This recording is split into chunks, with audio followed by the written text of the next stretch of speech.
Hachette Audio presents One Summer, written by David Baldacci, read by Ron McLarty and Orlagh Cassidy.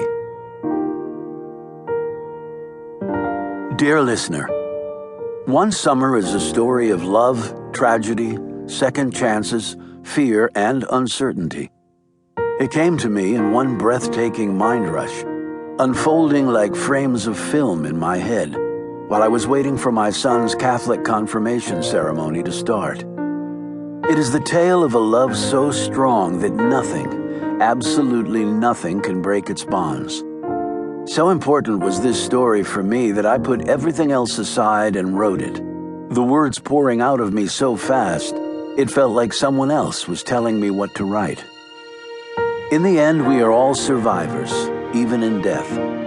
We survive through those we have loved, those we have affected in some way. No matter what we've made of our lives, all we have in the end is each other. And there is nothing so powerful as a love that transcends all other things. I wish everyone could have one summer to discover the absolute truth of that. One Summer was a special book for me to write, and I hope you enjoy listening. Sincerely, David Baldacci. To Spencer, my little girl all grown up, and I couldn't be prouder of the person you've become. Chapter 1. Jack Armstrong sat up in the second-hand hospital bed that had been wedged into a corner of the den in his home in Cleveland.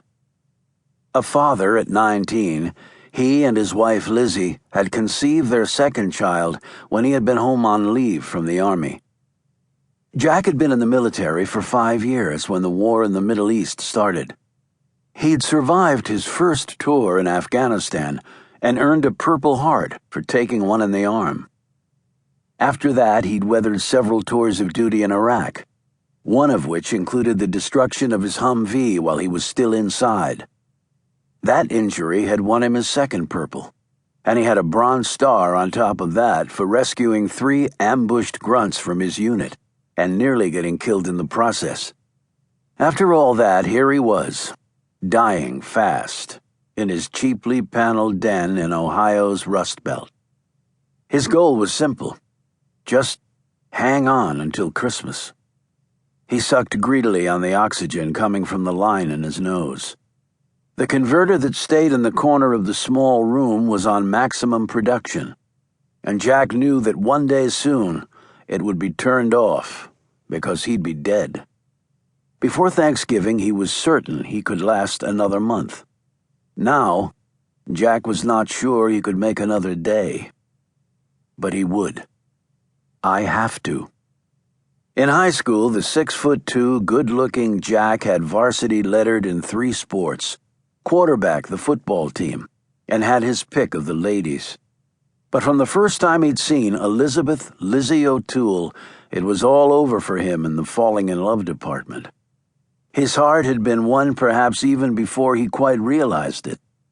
His mouth curled into a smile at the memory of seeing her for the first time. Her family had come from South Carolina. Jack had often wondered why the O'Tooles had moved to Cleveland, where there was no ocean, a lot less sun, a lot more snow and ice, and not a palm tree in sight. Later, he'd learned it was because of a job change for Lizzie's father. She'd come into class that first day, tall, with long auburn hair and vibrant green eyes, her face already mature and lovely.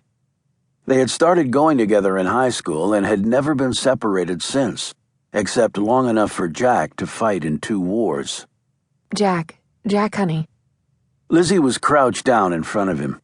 In her hand was a syringe. She was still beautiful, though her looks had taken on a fragile edge. There were dark circles under her eyes and recently stamped worry lines on her face.